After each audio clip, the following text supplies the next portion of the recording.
Hello dear, आपका इस video के अंदर स्वागत है। इस वीडियो के अंदर हम स्टार्ट करने वाले हैं जी नंबर सिस्टम जो टॉपिक है उसके क्विक रिवीजन पॉइंट्स। जो क्विक रिवीजन पॉइंट्स हैं या जिनको हम क्यूआरपी कहते हैं, इस इंडस्ट्री के अंदर या टीचिंग के अंदर मैं ही पहला पर्सन हूँ जो ये देने वाला हूँ। कहीं और पर आपको ये दिए नहीं जाते हैं, तो इसीलिए एक बार ये समझ लेना ज़रूरी है कि ये किस पर्पज़ से दिए गए हैं। बिकॉज मैं इनको बना रहा हूँ तो कि एग्जैक्टली मैं क्या सोच कर बना रहा हूँ, एग्जैक्टली कितनी ये आपकी हेल्प करेंगे और किस जगह पर ये आपकी हेल्प करेंगे। ठीक है, वो समझ लेते हैं कि इनका बेस्ट यूज़ क्या होएगा और फिर उसी जगह पर आपने इनको यूज़ करना है। ठीक है, ये ना हो कि दो धारी तलवार मैंने आपके हाथ में दे दी, उससे आपका फ़ायदा भी हो सकता है, नुकसान भी हो सकता है। इसको गलत जगह पर यूज़ करोगे, बिना वजह कंसेप्ट लेक्चर्स को मान लो ना देखे कोई, गलत समझ के कि इन्हीं से सब कुछ हो जाएगा, तो इसलिए ये समझना ज़रूरी है। तो सबसे पहला पॉइंट कि भाई क्यूआरपी क्या नहीं है, क्या है, ये सब मैं आपको बताऊंगा कि it is not detailed like concept lecture. ये कंसेप्ट लेक्चर की तरह डिटेल्ड कोई चीज़ नहीं है क्यूआरपी। क्लियर है?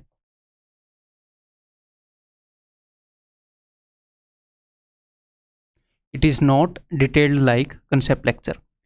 तो क्यूआरपी के अंदर मैं क्या करूँगा, मैं नंबर सिस्टम के जितने भी कंसेप्ट हैं सारे एक वीडियो के अंदर आपको बताऊँगा। वो वीडियो लंबी भी हो सकती है। जो क्यूआरपी है, इनका पर्पज़ ये है कि एग्ज़ाम के पास आप कम से कम टाइम में मोस्ट एफिशिएंटली सारे कंसेप्ट रिवाइज कर पाओ। तो इसका मतलब ये नहीं है कि मैं आपको नंबर सिस्टम के 15 मिनट में करवा दूंगा क्यूआरपी, नहीं। ठीक है, अच्छे से करवाना मेरी जिम्मेवारी है।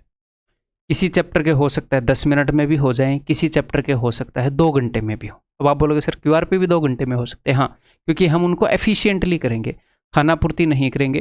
जो क्यूआरपी है ये मैंने देना स्टार्ट किया है, अपनी मर्जी से देना स्टार्ट किया है। अदरवाइज इसकी डिमांड स्टूडेंट तो कर ही नहीं सकते थे, क्योंकि उनको पता ही नहीं था कि ऐसी कोई चीज़ दी जा सकती है। तो ऑफकोर्स ये देने से मेरा एफर्ट लग रहा है, तो वो एफर्ट मैं डेफिनेटली लगा सकता हूँ अगर आपकी तैयारी के अंदर वो थोड़ी सी भी अगर आपकी मदद करता हो, और ये तो बहुत ज़्यादा मदद करते हैं। ठीक है, तो ये कभी भी कंसेप्ट लेक्चर को रिप्लेस नहीं करेंगे। कई बच्चे क्या करते हैं, वो ये सोचते हैं कि मैं एक बार कोर्स को देख लूँगा और उसके बाद मैं क्यूआरपी को ही देखता रहूँगा। जो अपना कोर्स है ना, एटलीस्ट आपने 3 बार उसको देखना है कोर्स को।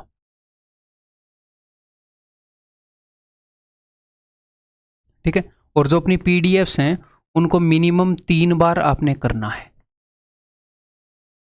ठीक है, अब आप बोलोगे सर इसमें तो बहुत ज़्यादा टाइम लग जाएगा। तो भाई साहब, जब आप कोर्स को पहली बार करेंगे तो काफ़ी टाइम लगेगा, तसल्ली से आप उसको देख रहे होंगे। और जब आप पीडीएफ्स को पहली बार करेंगे तो काफ़ी टाइम लगेगा।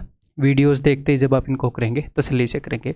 जो रिविजन्स हैं वो ज़्यादा टाइम नहीं लेते हैं। जब आप दोबारी कोर्स को करेंगे तो आप कोर्स को 1.25 स्पीड पर करके देख सकते हैं। जब आप तीसरी बार कोर्स को करेंगे तो आप 1.5 स्पीड पर करके देख सकते हैं। और हर एक बार जब आप कोर्स को देखोगे तो आपको नई चीज़ें सीखने को मिलेंगी हर एक बार। तो ये मैं मिनिमम आपको बता रहा हूँ, इतना जिस बंदे को सिलेक्शन लेना है वो इतना कर रहा है फिलहाल। और पीडीएफ्स को आपने कैसे यूज़ करना है, पीडीएफ्स का प्रिंट आउट निकलवा लेना है। जब आप इनको सॉल्व करेंगे तो कई ऐसे क्वेश्चंस होंगे जो आपसे सॉल्व नहीं होंगे। हैं, आपने कोर्स देख लिया, कोर्स में वो क्वेश्चन कर लिए थे, कई स्टूडेंट को ये भी डाउट होता है कि सर फिर भी क्वेश्चन सॉल्व नहीं हो रहे। कोर्स के अंदर ये मैंने कर लिया था जब मैं क्लासरूम के अंदर आपके साथ कर रहा था, अब नहीं हो रहा। तो ये सबके साथ होता है, बिल्कुल नॉर्मल है। आपने करना क्या है, उस क्वेश्चन नंबर को गोल कर लेना है, पेंसिल से करना, वैसे उसके ऊपर मार्क लगा लो। जो भी क्वेश्चन ना हो उसके ऊपर मार्क लगा लो।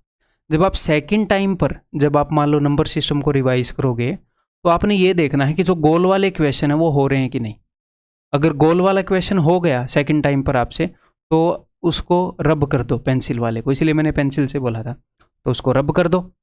लेकिन कोई ऐसा क्वेश्चन होएगा जो फर्स्ट टाइम हो गया था, सेकंड टाइम नहीं हुआ, तो उसको फिर से गोल कर दो। और कोई क्वेश्चन जो पहले से ही गोल है, पहले नहीं हुआ था और अब फिर से नहीं हुआ, तो उसके ऊपर एक और गोल कर दो। तो उसके ऊपर 2 गोल लग गए। इसका मतलब क्या है भैया, आप उसको बार बार भूल रहे हैं, उस कंसेप्ट को आपको थोड़ा सा ध्यान देना है। तो आपकी जो पीडीएफ है उनके अंदर कोडिंग हो जाएगी। जो क्वेश्चंस आपके हिसाब से डिफिकल्ट है, मेरे हिसाब से अलग डिफिकल्ट क्वेश्चन होंगे, किसी और के हिसाब से अलग डिफिकल्ट क्वेश्चन होंगे। आपकी जो लेवल है उसके अकॉर्डिंग कोडिंग हो जाएगी, डिफिकल्टी लेवल की, नेचर लेवल, क्वेश्चन के नेचर की, जो भी नेचर आपको समझ में नहीं आ रहा, कोई दिक्कत नहीं है। ठीक है, तो धीरे धीरे हमने क्या करने हैं, उस पीडीएफ से वो गोल गायब करने हैं, ताकि नेक्स्ट टाइम बार बार आपने पीडीएफ तो करनी है, ये तो मिनिमम है पीडीएफ तो 3 बार, कोर्स को मान लो 3 बार देख लो, पीडीएफ को 5 बार देख लो। अपने कोर्स की पीडीएफ के बाहर एक सिंगल क्वेश्चन कहीं से करने की ज़रूरत नहीं है, इन्हीं को बार बार करो। कोई प्रीवियस ईयर क्वेश्चंस की बुक खरीदने की ज़रूरत नहीं है, कुछ भी करने की ज़रूरत नहीं है। इससे बाहर एक भी क्वेश्चन करोगे तो सिर्फ मॉक टेस्ट का करोगे, ठीक है, दैट्स इट। इतना जोर मैंने लगाया है तो इसको इसी तरीके से यूज़ करना है। क्लियर है? तो हमने क्या करना है, बच्चे ये सोचते हैं कि एक बार कोर्स को देखूं और कोर्स को 3 बार ना देखूं, 2 बार मैं क्यूआरपी देख लूं। नहीं, क्यूआरपी कंसेप्ट लेक्चर को रिप्लेस करने के लिए नहीं बनाए गए हैं। कंसेप्ट लेक्चर के अंदर बहुत सारे क्वेश्चंस भी हम करते हैं और उसी तरीके से करते हैं। कंसेप्ट लेक्चर के अंदर हम प्रूफ भी कर रहे होते हैं चीज़ों का, तो ये एक शॉर्टन्ड वर्जन है कंसेप्ट्स का, तो इसको वैसे यूज़ नहीं करना। नॉट टू फास्ट, ये मैं क्यूआरपी जो है ये मैं ना तो इतने डिटेल में करवाऊंगा कंसेप्ट लेक्चर की तरह कि बंदा बोर हो जाए। मैं इस तरीके से कराऊंगा कि आप पहले कंसेप्ट कर चुके हैं ये मान कर, क्योंकि पूरा नंबर सिस्टम है, उसके सारे लेक्चर हुए, उसके बाद क्यूआरपी है, ऑफ कोर्स ये मान कर करवाऊंगा। तो ये भी मत सोचना कि पहली बार सीधा क्यूआरपी देखेंगे सारा कंसेप्ट आ जाएगा, नहीं, उस पर्पज से बनाए नहीं गए हैं। नहीं तो मैं उन्हीं वीडियोज़ को 2 बार डाल दूंगा कोर्स की को, है ना, थोड़ा तो चेंज होएगा ना कंसेप्ट लेक्चर से। और मैं इनको इतने फास्ट भी नहीं करवाऊंगा कि भाई ये इफेक्टिव ही ना हो। तो क्यूआरपी को एज ऑलवेज मैं रिलैक्स होकर आपको बताऊंगा, एक मॉडरेट पेस पर बताऊंगा। अगर किसी को स्लो लग रहा है तो ऐप के अंदर फंक्शन है कि वो स्पीड को तेज़ कर सकता है, अपने अकॉर्डिंग आप स्पीड को कर सकते हैं, तेज़ तो कर ही सकते हैं, है ना। सेकंड पॉइंट कवर हो गया। Then not a replacement of multiple revisions of concept lectures. तो कंसेप्ट लेक्चर्स के जो मल्टीपल रिवीजन है उसका रिप्लेसमेंट क्यूआरपी नहीं है। ये नहीं है एक बार कोर्स देख के छुट्टी हो गई, कोर्स को तो देखना है। ये एग्जैक्टली क्या है, this is good for redesigning the notes. मैंने नोट्स की डिज़ाइनिंग के लिए नहीं बोला, मैंने बोला रीडिज़ाइनिंग। इसका क्या मतलब है, जब आप कोर्स को देख रहे होंगे, जब आप कंसेप्ट लेक्चर देख रहे हैं तो आपने साथ के साथ नोट्स बनाने हैं। नोट्स कैसे बनाने हैं, आपने टीचर को समझ लिया, यानी कि मुझे आप वीडियो देख रहे हो, ये नहीं है कि वीडियो देख रहे हो साथ साथ में लिखना है, नहीं, पॉज करके लिखना है। जब समझ रहे हो तो पूरा समझो, ठीक है जी, समझ में आ गया, पूरा ध्यान समझने पर, पेन को छोड़ दो। जब मैं कोई चीज़ समझा रहा हूँ वीडियो को पॉज करो, उसके बाद नोट्स बनाओ, जो आपको स्क्रीन से जो दिख रहा है या जो आपको याद है, अपनी भाषा में नोट्स बनाओ।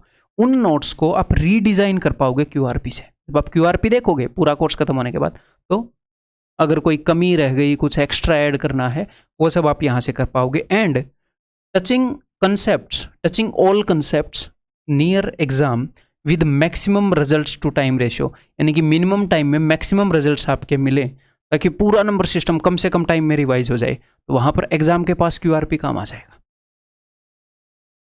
समझ में आ गई बात, पूरी ज्योमेट्री रिवाइज हो जाए, एग्जाम के पास क्यूआरपी काम आ जाएगा। और फिर ये नहीं है कि एग्जाम के पास, कई बंदे ये करते हैं कि रोज क्यूआरपी देख रहे हैं।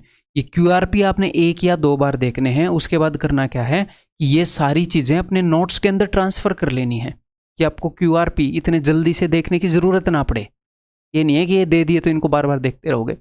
जो अपने नोट्स हैं उनको इस तरीके से डिज़ाइन कर लो कि क्यूआरपी को बार बार देखना ना पड़े, 2-3 बार से ज़्यादा बार ना देखना पड़े। एग्जाम के पास उन नोट्स को देखकर ही सब कुछ रिवाइज हो जाए, और आप अपनी जो पीडीएफ है उसको बार बार करते रहें। आपकी अगर अपनी पीडीएफ के क्वेश्चंस के ऊपर कमांड हो गई तो आप ये मान लो एग्जाम के अंदर जो भी क्वेश्चन आएगा वो यहीं से आना है। या तो रकम बदलेगी भी नहीं, या फिर रकम ही बदलेगी, या कंसेप्ट अगर एट द मैक्स बहुत ही डिफिकल्ट क्वेश्चन बनाएगा, थोड़ा सा ट्विस्ट होएगा, दैट्स इट। कंसेप्ट 100% यहाँ से, ठीक है, और 70% क्वेश्चन तो बिल्कुल ही मिलते आएंगे यहाँ से, ठीक है, क्योंकि भैया जोर इतना लगाया है ना चीज़ों को डिज़ाइन करने में। तो व्हाट इज़ क्यूआरपी, इसका कैसे यूज़ करना है, बिकॉज नंबर सिस्टम अपना पहला चैप्टर है, तो पहले चैप्टर के अंदर ये मैंने बहुत ही डिटेल से आपको बता दिया है बार बार हर एक चैप्टर में, ताकि इतना डिटेल से ना बताना पड़े। अब उसी तरीके से आगे हम इसके जो क्यूआरपी हैं वो स्टार्ट करते हैं। पूरी 10 मिनट लगे हैं आपको ये समझाने। चलिए जी फिर, तो भाई नंबर सिस्टम के स्टार्ट करते हैं हम कंसेप्ट्स करना। तो मैंने आपको बता दिया है कि कंसेप्ट्स को बहुत ही डीप में नहीं बताया जाएगा कि जैसे कंसेप्ट लेक्चर है, क्यों, क्योंकि आप पहले कर चुके हो, ये अज्यूम करूंगा। और इतना ऊपर से भी नहीं बताऊंगा कि खाना पूर्ति करनी है। खाना पूर्ति मैं 1 भी सेकंड के लिए आपके सामने नहीं करूंगा, पूरा जोर लगा के इस तरीके से बताएंगे जिस तरीके से मोस्ट एफिशिएंट होंगे, ठीक है। चलिए जी, तो क्लासिफिकेशन ऑफ नंबर्स यहाँ पर हम स्टार्ट करते हैं। सबसे पहले मैं आपको क्लासिफिकेशन बताता हूँ। क्लासिफिकेशन को रिविजिट करते हैं। ओके, देखो जी, तो अगर हम दुनिया के सारे नंबर्स को यहाँ पर लिख लें, यानी कि सारी संख्याओं को यहाँ पर लिख लें, तो उनको हम दो हिस्सों में बांट पाएंगे। क्लियर है? एक तो ऐसे नंबर होंगे जो हमारे सिलेबस में हैं, एक ऐसे नंबर होंगे जो हमारे सिलेबस में नहीं है। ठीक है, एक तो हमारे पास होंगे भाई साहब रियल नंबर्स, यानी कि वास्तविक संख्याएं।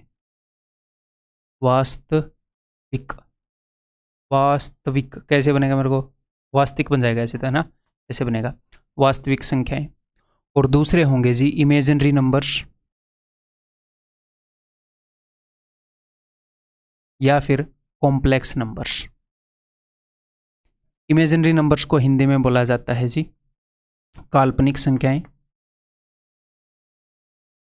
और कॉम्प्लेक्स नंबर्स को बोला जाता है सम्मिश्र संख्याएं। हिंदी को मैं थोड़ी देर में मिटा दूंगा, क्यों मिटा दूंगा? बिकॉज जगह कम होएगी इनकी क्लासिफिकेशन के लिए, इसलिए। ठीक है, पहले हिंदी में अच्छे से बता तो चुका ही हूँ। ठीक है, तो ये जो रियल नंबर्स हैं ये कौन से हैं? ये वो नंबर्स हैं जो आप रियल नंबर लाइन के ऊपर रिप्रेजेंट कर पाते हो। जो हमारी नंबर लाइन होती है, ये इस नंबर लाइन के ऊपर कहीं पर भी अगर आपने एक बिंदी टिका दी, कहीं पर भी अगर आपने अपने पेन की निब टिका दी, कहीं पर भी वो नंबर रियल नंबर होएगा। कहीं पर भी रख दो, कहीं पर भी, ये रियल नंबर लाइन होती है। ये जो नंबर लाइन होती है अपनी, ठीक है, इसको रियल नंबर लाइन बोलते हैं। ठीक है, तो इस नंबर लाइन के ऊपर जो भी नंबर है वो रियल नंबर होता है, वो वास्तविक संख्या होती है। या फिर हम इसको ऐसे बोल सकते हैं कि जो रियल नंबर जो होते हैं उनका स्क्वायर, ये वो वाले नंबर हैं जिनका स्क्वायर करने पर हमें पॉजिटिव मिलेगा। या फिर ऐसे नंबर हैं जिनके अंदर आयोटा जो है वो नहीं है। अभी आयोटा क्या होता है वो इमेजिनरी नंबर में आपको पता चलेगा। इमेजिनरी नंबर क्या होते हैं कि हमने कुछ रियल लाइफ प्रॉब्लम्स को सॉल्व करने के लिए एक नंबर बनाया है आयोटा, जिसका कि स्क्वायर जो है वो -1 है। तो इमेजिनरी नंबर्स इस टाइप के होते हैं कि आयोटा हो गया, -2 आयोटा हो गया, 3 आयोटा हो गया। कॉम्प्लेक्स नंबर्स होते हैं 2 + 3 आयोटा हो गया। इनको कॉम्प्लेक्स क्यों बोला गया? क्योंकि इनके अंदर एक इमेजिनरी पोर्शन है, एक रियल पोर्शन है। ठीक है, इसलिए इनको सम्मिश्र बोला गया। इनका स्क्वायर करने पर हमें नेगेटिव प्राप्त होता है या फिर पॉजिटिव प्राप्त नहीं होता, ये हम बोल सकते हैं। अगर हम आयोटा का स्क्वायर करें तो -1 आ रहा है। तो ये हमारे सिलेबस के अंदर नहीं है। आपका इतना जानना जरूरी है बस, जितना मैंने आपको बताया है। इनसे इंट्रोडक्शन बस जरूरी था। समझ में आ गई बात?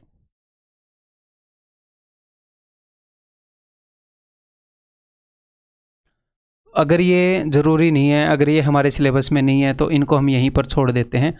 आगे हम इनको क्लासिफाई करेंगे रियल नंबर्स को। ठीक है जी। अगर मैं रियल नंबर्स को दो हिस्सों में तोड़ता हूँ तो दो तरह के नंबर हमें मिलेंगे। रियल नंबर लाइन के ऊपर दो तरह के नंबर होते हैं। एक तो नंबर होते हैं इरेशनल,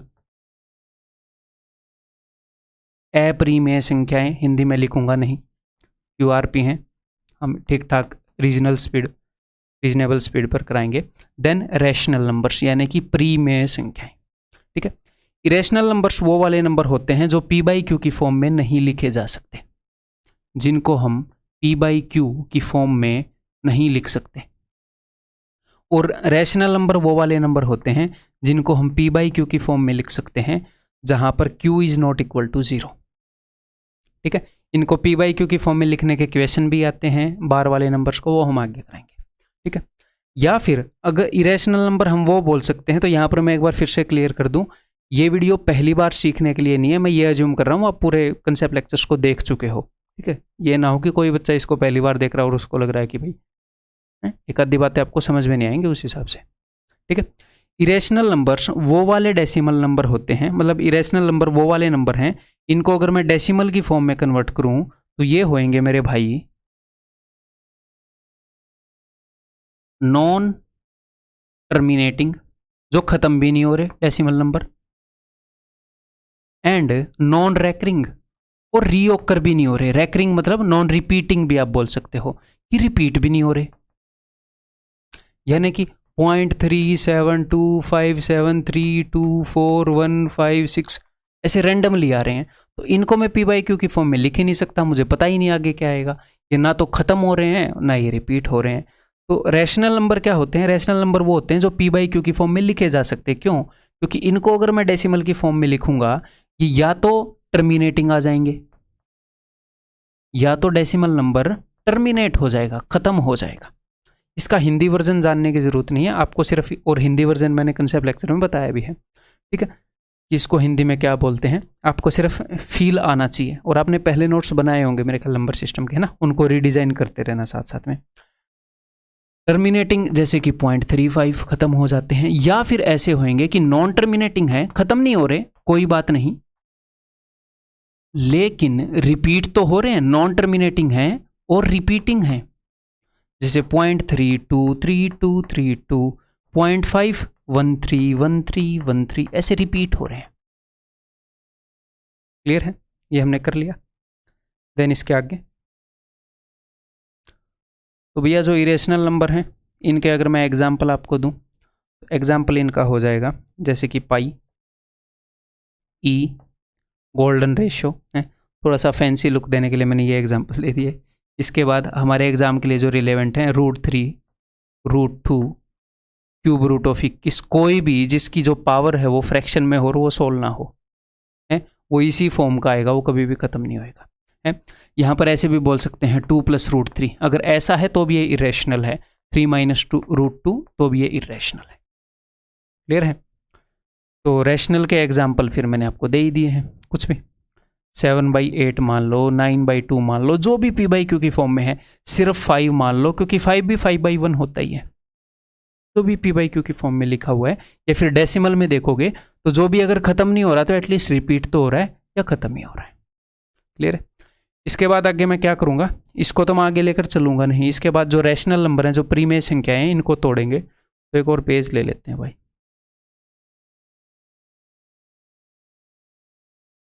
तो जो हमारे रैशनल नंबर्स हैं, प्रीमेय संख्याएं, इनको भी आगे चलकर हम दो हिस्सों में तोड़ सकते हैं। ठीक है? एक तो ऐसे नंबर्स आएंगे जो फ्रैक्शंस हैं, फ्रैक्शंस यानी कि हिंदी में अगर मैं बोलूँ तो भिन्ने, ठीक है। और कुछ ऐसे नंबर आएंगे दूसरे जो फ्रैक्शन नहीं हैं, जिनको हम बोल सकते हैं इंटीजर्स। ठीक है? मैं एक बार पूरी नंबर लाइन आपके सामने बनाना चाहूँगा। इस नंबर लाइन के ऊपर रियल नंबर्स थे। ये कौन सी नंबर लाइन है? ये रियल नंबर्स की नंबर लाइन है। ठीक है? तो रियल नंबर में ही हमने फर्दर कैसे तोड़े, अगर आपको ध्यान हो, हमने कैसे तोड़े? एक तो हमने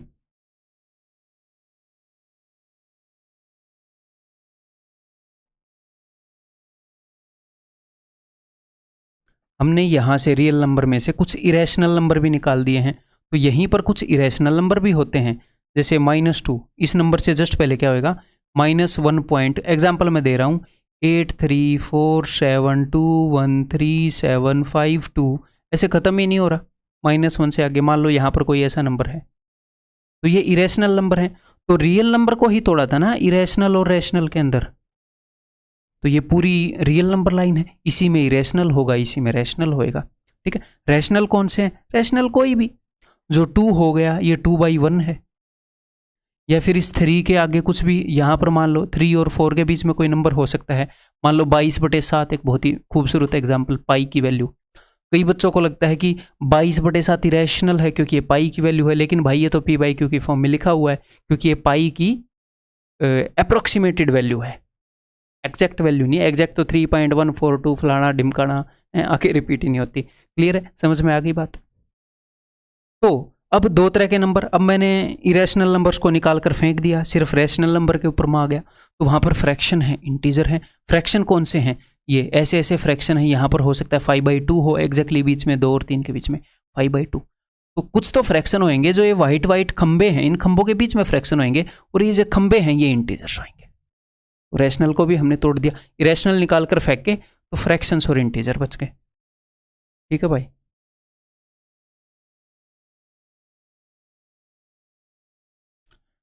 ठीक है जी। तो जो फ्रैक्शन है, ये कई तरह की फ्रैक्शन हो सकती हैं। एक तो ऐसे हो सकती हैं 3/7, इनको हम बोलते हैं प्रॉपर फ्रैक्शन, है, ये 1 से छोटी है। एक हो सकती है 7/3, इसको हम बोलते हैं इम्प्रॉपर फ्रैक्शन। प्रॉपर फ्रैक्शन यानी कि उचित भिन्न, इम्प्रॉपर फ्रैक्शन यानी कि विषम भिन्न। और कुछ हो सकती हैं ऐसे 1/2/3, इनको हम बोलते हैं मिक्स्ड फ्रैक्शन यानी कि मिश्र भिन्न या मिश्रित भिन्न। 1/2/3, ये 1 + 2/3 है। क्लियर है जी। नेक्स्ट हम आ जाते हैं जी इंटीजर्स पर। तो अब मैं आपको इंटीजर्स तोड़ के दिखाता हूं नंबर लाइन के ऊपर।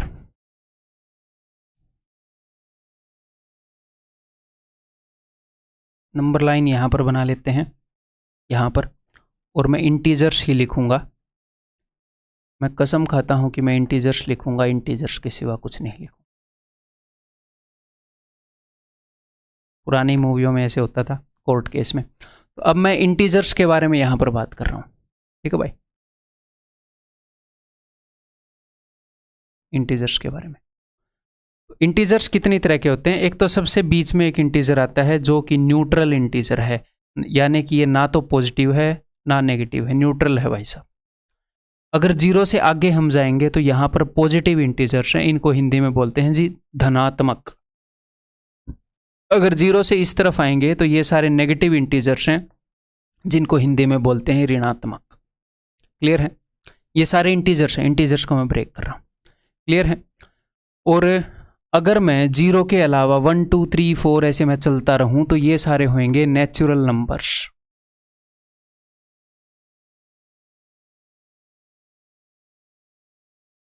ठीक है, तो नेचुरल नंबर्स जो हैं यानी कि प्राकृतिक संख्याएं, ठीक है, मैं साथ के साथ ऐसे बताता जाऊंगा। और इंटीजर्स को हिंदी में बोलते हैं पूर्णांक। पूर्ण अंक हैं, कोई फ्रैक्शन नहीं है भाई साहब, पूर्ण अंक है, कंप्लीट अंक है, पूरे का पूरा। ठीक है, नेचुरल नंबर्स, प्राकृतिक संख्याएं 1 2 3 4, इनको हम पॉजिटिव इंटीजर्स भी बोल सकते हैं, धनात्मक पूर्णांक भी बोल सकते हैं। एक और होता है, अगर नेचुरल नंबर के अंदर अगर आप 0 को भी मिला लोगे तो होल नंबर आ जाएगा, 0 से स्टार्ट हो जाएंगे, ये पूर्ण संख्याएं हो गई। अगर मैं यहां पर आपको बोलूं कि भैया नॉन नेगेटिव इंटीजर, तो नॉन नेगेटिव इंटीजर में कौन से आ जाएंगे? नॉन नेगेटिव, गैर ऋणात्मक, ऋणात्मक को छोड़कर, नेगेटिव को छोड़कर सब कुछ, यानी कि क्या होएगा? होल नंबर, होल नंबर आ गए। इनको नॉन नेगेटिव भी बोल सकते हो, इनको पॉजिटिव भी बोल सकते हो। और अगर मैं बोल दूं नॉन पॉजिटिव, यानी कि पॉजिटिव को छोड़कर सब कुछ, तो इनको छोड़कर 0 से लेकर इधर वाले सब। तो आपको ये टर्मिनोलॉजी भी आनी चाहिए। क्लियर है? ये सब कुछ समझ में आ गया। अब हम फर्दर क्लासिफिकेशन करेंगे, वो हम करेंगे भाई आगे यहां पर इस फॉर्मेट में।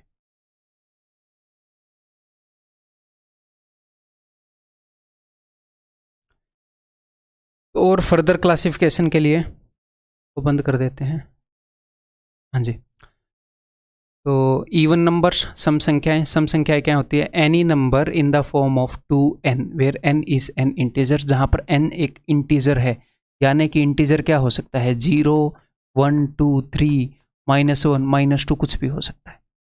ठीक है, तो n की जगह अगर मैं 0 रखूंगा तो यहां पर आ जाएगा 0, n की जगह पर 1 रखूंगा तो आ जाएगा 2, 2 रखूंगा तो 4। तो ये सारे क्या हैं? ये सारे इवन नंबर्स हैं। ठीक है, जनरली स्टूडेंट्स को डाउट होता है क्या सर नेगेटिव वाले भी इवन है, या सर ये 0 है ये इवन है या ओड है, ये क्या है? तो इवन नंबर की एग्जैक्ट मैथमेटिकल डेफिनेशन ये है, तो ये सारे इवन नंबर हैं, सम संख्या। इन सारे नंबरों को छोड़कर बाकी सारे ओड हैं, यानी कि बीच में 1 आ गया, 3 आ गया, 5 आ गया, 7 आ गया, -1 आ गया, -3 आया, तो ओड के अंदर ये सारा है। तो ओड की डेफिनेशन क्या हो जाएगी? Any number in the form 2n + 1 where n is an integer. तो n अगर इंटीजर है तो ये नेगेटिव वैल्यू भी ले सकता है, पॉजिटिव वैल्यू भी ले सकता है। तो ओड नंबर्स का एग्जांपल क्या आ गया? ये -5 -3 -1 1 3 5 7, ये सब, ये सारे ओड नंबर्स हैं। क्लियर है? ये राइटिंग दिख रही है साफ साफ। तो नेक्स्ट है जी प्राइम नंबर्स, यानी कि अभाज्य संख्याएं। तो अभाज्य संख्याएं, ए natural number having exactly 2 factors, एक ऐसा नेचुरल नंबर जिसके एग्जैक्टली 2 फैक्टर हैं। जैसे कि सबसे छोटा प्राइम नंबर हो गया 2 3 5 7, इनके एग्जैक्टली 2 फैक्टर होते हैं। कौन कौन से 2 फैक्टर होते हैं? एक तो वो नंबर खुद होता है और एक होता है। 2 को 2 ही नंबर डिवाइड कर सकते हैं, 2 और 1। 3 को 2 ही नंबर डिवाइड कर सकते हैं, 3 और 1। एग्जैक्टली 2 फैक्टर, इनको एग्जैक्टली 2 नंबर डिवाइड कर सकते हैं। ठीक है, अगर 2 नंबर डिवाइड करेंगे तो प्राइम, 2 से ज़्यादा डिवाइड करेंगे तो कंपोजिट, 2 से भी कम करेंगे तो ना प्राइम ना कंपोजिट। ठीक है, और प्राइम नंबर्स के बारे में कुछ इंपॉर्टेंट बातें आपको पता होनी चाहिए अभाज्य संख्याओं के बारे में। क्या कि 2 is the smallest prime number, सबसे छोटा प्राइम नंबर 2 है। 2 is only even prime number, 2 एक इकलौता ऐसा अभाज्य संख्या है जो कि सम है। 2 के अलावा आगे जितने भी आएंगे सारे ओड आएंगे। ठीक है, आगे कोई भी इवन आ गया, मान लो 4 आ गया, 6 आ गया, तो उनको 2 तो पक्का डिवाइड करेगा ही ना। तो 2 पहला इवन नंबर है ना, इसलिए बच गया, नहीं तो इवन नंबर का आना थोड़ी बनता है प्राइम नंबर में। तो 2 इकलौता इवन प्राइम नंबर है, और इस चीज को क्वेश्चन में हमने यूज किया है। All prime numbers except 2 and 3 can be written in the form 6n plus minus 1 और 6n plus minus 5। ये चीज मैंने आपको बताई है कि जितने भी प्राइम नंबर हैं भाई साहब, वो 6 के मल्टीपल्स के या तो पहले आते हैं, मान लो ये 6 के मल्टीपल्स हैं, ये 6 का मल्टीपल है, वो 6 के मल्टीपल के या तो एक बाद आते हैं या एक पहले आते हैं। इसके अलावा आपको कहीं पर भी कोई भी प्राइम नहीं मिलेगा। यानी कि मैं कहना क्या चाह रहा हूं कि जितने भी प्राइम नंबर हैं अगर वो आएंगे तो यहीं पर आएंगे, इसके अलावा उनको और कहीं पर कोई बैठने ही नहीं देता। इसका मतलब ये नहीं है कि यहां पर जो भी नंबर होगा 6 के मल्टीपल से एक पहले या एक बाद में, वो प्राइम ही होएगा। प्राइम अगर कहीं पर आएगा तो वो यहीं पर आएगा, उसको और कहीं पर जगह नहीं है। अदरवाइज यहां पर कई बार ऐसे नंबर भी हो जाते हैं जो नॉन प्राइम है। जैसे 6 का मल्टीपल ले लो, 6 का पहला मल्टीपल, 6 में से एक गए 5, 6 में एक जोड़ा 7, 6 दूनी 12 में से एक गई 11, एक जोड़ा 13, 6 ती 18, 17, 19, 6 चौके 24, 24 में एक जोड़ा 25, 23 प्राइम है, 25 नहीं है। तो प्राइम नंबर अगर आएगा तो यहीं पर आएगा, उसको और कोई जगह नहीं है। लेकिन यहाँ पर आने वाला हर एक नंबर प्राइम होना जरूरी नहीं है। क्लियर है? तो या तो मैं ये कह सकता हूँ कि ये जो नंबर है ये 6 के मल्टीपल से एक पीछे है, या फिर मैं ये कह सकता हूँ कि किसी और 6 के मल्टीपल से ये 5 आगे है। ये भी तो 6 का मल्टीपल है, ये 6 का मल्टीपल है, तो इसे 6 पहले एक और 6 का मल्टीपल होएगा कि 6 के इस मल्टीपल से 5 आगे है। अगर ये नंबर किसी 6 के मल्टीपल से एक आगे है तो किसी 6 के मल्टीपल से 5 पीछे भी है, तो मैं ये भी बोल सकता हूँ ये 6n माइनस 5 में है, बिकॉज 1 और 5 का सम 6 बनता है। तो इसीलिए हम ये बोल सकते हैं, जनरली ये वाली फॉर्म यूज होती है, ये वाली। लेकिन ऐसे भी अगर एग्जामिनर ये वाली फॉर्म भी दे देगा तो आपको पहचान में आनी चाहिए। क्लियर है? Where n is a natural number. Except 2 and 3 के जितने भी प्राइम नंबर है उन सब को हम इस फॉर्म में एक्सप्रेस कर सकते हैं। Next 3, 5 and 7 is only group of 3 primes. 3, 5 और 7 इकलौता ऐसा ग्रुप है 3 प्राइम नंबर का जो कंजिक्यूटिव ओड नंबर हैं, यानी कि जिनके अंदर लगातार 2 का गैप है, कंजिक्यूटिव ओड नंबर्स हैं। इसके अलावा और कोई ग्रुप है ही नहीं। लगातार 3 प्राइम नंबर हों और उनमें 2-2 का गैप हो, ऐसा पॉसिबल ही नहीं है। ये भी क्यों हुआ है? बिकॉज 2 और 3 जो है ना, 2 और 3 के ऊपर ये रूल लागू नहीं होता, बाकी सब के ऊपर लागू होता है। तो बाकी सब में एटलीस्ट 4 का गैप आएगा। हम पहले ये सारी चीजें प्रूव कर चुके हैं, एटलीस्ट 4 का गैप आएगा। तो लेकिन ये 3 है भाई साहब, इसके ऊपर लागू नहीं होता। तो 3 ने 5 के साथ जोड़ी बनाई, 5 के साथ 7 तो था ही। तो इसके ऊपर डायरेक्ट क्वेश्चन आते हैं अपने एग्जाम में जो हमने किए हैं। क्लियर है? देन नेक्स्ट, कंपोजिट नंबर क्या होते हैं? वो वाले नंबर जिनके एग्जैक्टली 2 फैक्टर होते हैं वो क्या हो गए? प्राइम। जिनके 2 से ज्यादा फैक्टर होते हैं वो कंपोजिट हो गए। ठीक है, 6, 4। या फिर कंपोजिट का मतलब क्या है? संयुक्त। संयुक्त का मतलब आप समझ रहे हो, कंपोज, जो चीजों को मिलाकर बनाया गया हो, जिसे कंपोज किया गया हो। जैसे 6 है, 6 को कंपोज किया गया है, कैसे? 2 और 3 से। ऐसे कई बच्चे बोलेंगे सर 3 को भी कंपोज किया गया है 3 और 1 से। मैं बोलूंगा कि किन 2 को मिलाकर 6 बना, आप बोलोगे 2 और 3 को मिलाकर 6 बना। मैं यहाँ पर बोलूंगा किन 2 को मिलाकर 3 बना, आप बोलोगे 3 और 1 को। मैं बोल रहा हूँ 3 में फिर मिलाने की क्या जरूरत थी? तो मल्टीप्लीकेशन के अंदर 1 का मतलब है नथिंग, 3 एंड नथिंग मतलब कि 3। ठीक है, तो एक कंपोज होकर नहीं बनाए, प्राइम नंबर है, 3 को तोड़ ही नहीं सकते 2 टुकड़ों में। ठीक है, 3 को नहीं तोड़ सकते, ऐसे नहीं बोल सकते 3 और 1 नहीं। आपने तोड़ा ही क्या है? किसी बंदे से छीना ही गया है, जब वो उतना ही रह गया तो कुछ भी नहीं छीना आपने। ऐसे बोल रहे हो मैंने तुमसे नथिंग छीना है, तुम्हारे ऊपर मेरे 0 रुपए उधार हैं, वो बोलते थे ना, वो वाला सेंस हो गया है। 0 उधार है मतलब यही नहीं उधार। ठीक है, तो कंपोजिट नंबर यानी कि जो कुछ नंबर से मिलाकर बने हों, जिनको हम तोड़ सकते हों। ठीक है जी, तो जिनके 2 से ज्यादा फैक्टर हों। देन 3 तरह के यहां पर अपने पास नंबर हैं। ऐसे नंबर जिनके एग्जैक्टली 2 फैक्टर हैं, प्राइम नंबर। जिनके 2 से ज़्यादा फैक्टर हैं, कंपोजिट नंबर। एक ऐसा नंबर है 1 जिसके ना तो बेचारे के 2 फैक्टर हैं ना 2 से ज़्यादा, इसका एक ही फैक्टर है। क्या फैक्टर है? एक। बस ये एक ही नंबर से डिवाइड होता है। तो ये कौन सी कैटेगरी में आया? ये कौन सी में भी नहीं आया। तो 1 इज नीदर प्राइम, ना अभाज्य है ना संयुक्त संख्या है। ठीक है। को प्राइम नंबर्स दैट इज सह अभाज्य संख्याएं। ऐसे नंबर, ये 2 नंबर होंगे को प्राइम। जैसे कोएड स्कूल होता था जहाँ पर बॉयज़ एंड गर्ल्स दोनों पढ़ते हैं, तो जहाँ पर को का मतलब है, इसका मतलब होता है कि 2 चीज़ों के बीच में रिलेशन। तो यहाँ पर 2 नंबर के बीच में एक ऐसा रिलेशन है कि उनका वो एक दूसरे के हिसाब से प्राइम है, वो एक दूसरे के हिसाब से अभाज्य है, एक दूसरे के हिसाब से अभाज्य है। तो ऐसे कौन से नंबर हैं जिनके बीच में कुछ भी कॉमन नहीं है, या फिर हम बोल सकते हैं 1 कॉमन है। जैसे कि 5 और 7, इनके बीच में 1 कॉमन है। और यहाँ पर इन दोनों का प्राइम होना जरूरी नहीं है। जैसे मैं बोल सकता हूँ 7 और 36, 7 और 36 में क्या कॉमन है? सिर्फ 1 कॉमन है। तो ये भी को प्राइम है, एक दूसरे के हिसाब से प्राइम ही है, एक दूसरे से बिल्कुल भी मैच नहीं कर रहे, कुछ भी कॉमन है नहीं है। और दोनों वैसे, ये नहीं है कि भाई एटलीस्ट एक प्राइम होएगा, दोनों भी ऐसे हो सकते हैं। जैसे कि मैं बोलूँ कि भैया 24 और 25, बताओ इनमें से प्राइम कौन सा है? कोई भी प्राइम नहीं है। इनमें एक से ज़्यादा कुछ कॉमन है, इनमें एक से ज़्यादा भी कुछ कॉमन नहीं है। कैसा भी जोड़ा हो सकता है यहाँ पर। क्लियर है? और भाई इनका और भी नाम है। क्या नाम है? इनको म्यूचुअली प्राइम भी बोल सकते हैं, एक दूसरे के हिसाब से एक दूसरे प्राइम हो, रिलेटिवली एक दूसरे के रिलेशन में प्राइम हो। तो ये सारे सेम है, एक ही चीज के नाम है। क्लियर? परफेक्ट नंबर्स, संपूर्ण या परिपूर्ण संख्याएं। तो परफेक्ट नंबर्स क्या होते हैं? A positive integer whose sum of positive factors is double of itself. एक ऐसा पॉजिटिव इंटीजर जिसके पॉजिटिव फैक्टर्स का सम जो है वो उस खुद का डबल है। जैसे कि 6, सबसे पहला एग्जांपल, 6 के फैक्टर्स बताओ कौन कौन से नंबर 6 को डिवाइड करते हैं। तो आप बोलोगे जी 1 डिवाइड करता है, 2 डिवाइड करता है, 3 डिवाइड करता है, 6 डिवाइड करता है। और यहाँ पर पॉजिटिव फैक्टर क्यों लिखा गया? क्योंकि अगर 1 6 को डिवाइड करता है तो -1 भी डिवाइड करता है, -2 भी, -3 भी, -6 भी। और अगर पॉजिटिव और नेगेटिव सारे फैक्टर्स का सम निकालोगे तो हमेशा 0 ही आएगा, उस नंबर से डबल थोड़ी ना आ जाएगा। तो सिर्फ पॉजिटिव फैक्टर्स को देखना है। ठीक है।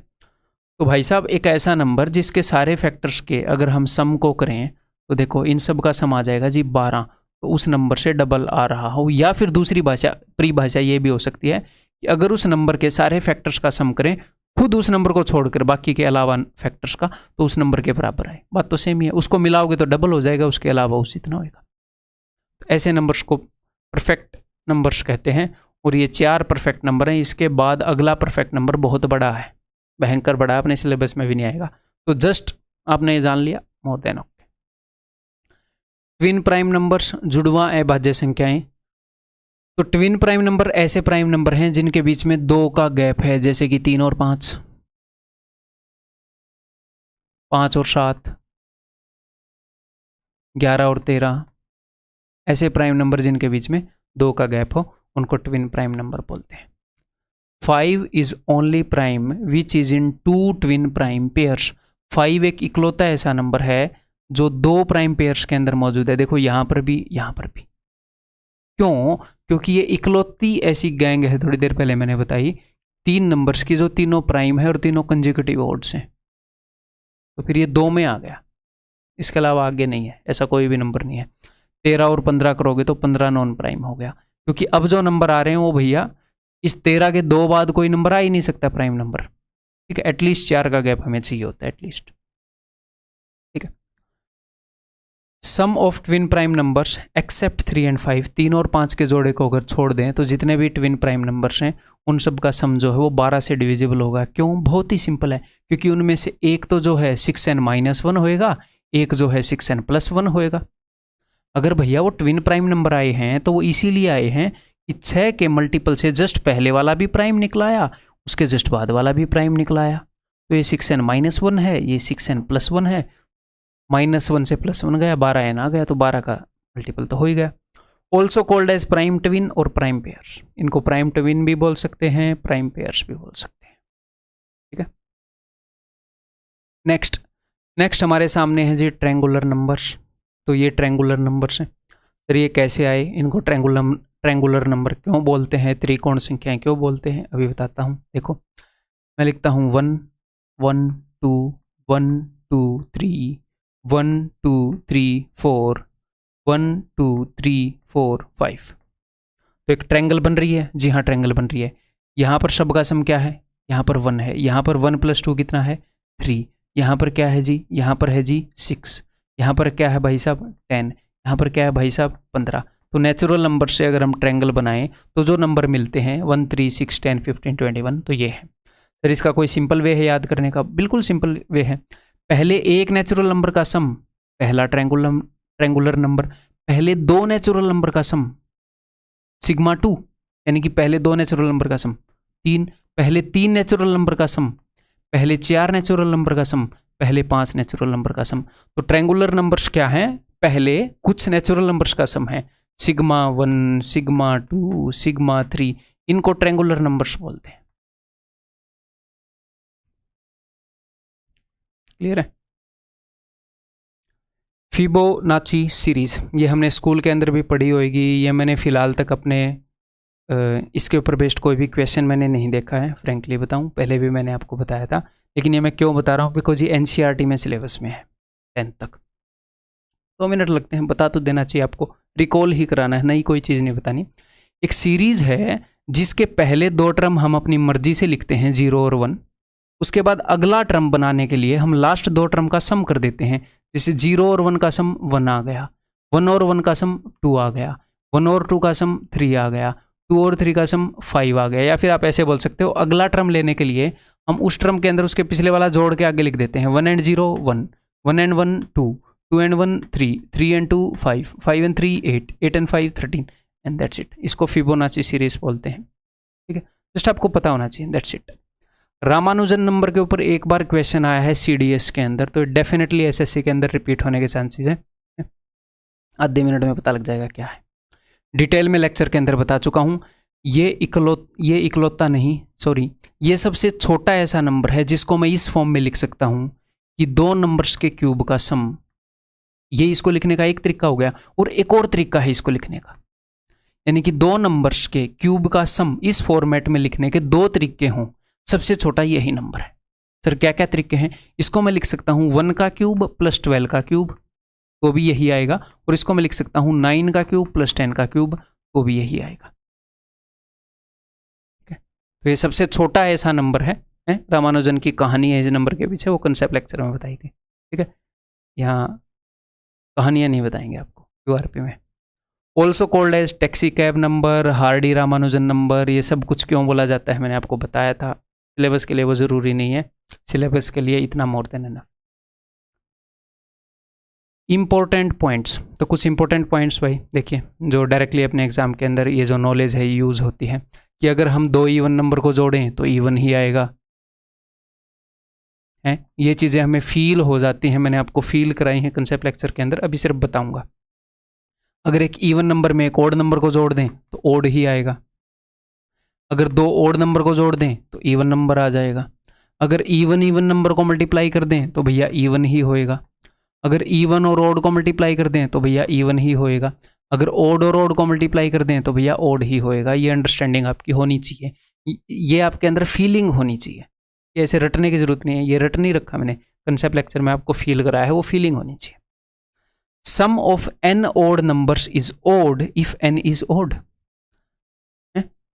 अगर आपके पास ओड नंबर्स हैं, कितने odd number, odd number of odd numbers, तो उनका सम ओड ही होएगा, और अगर आपके पास even number of odd numbers हैं तो उनका सम इवन होएगा। सिंपल भाषा में बता देता हूं, अगर आपके पास जो इवन नंबर्स हैं जिनको आप जोड़ रहे हो, ये कितने इवन नंबर हैं, 2, सॉरी, अगर आपके पास ओड नंबर है उनको आप जोड़ रहे हो, ये 2 ओड नंबर हैं, तो इनका सम इवन आएगा। ठीक है, अगर आप 4 ओड नंबर को जोड़ोगे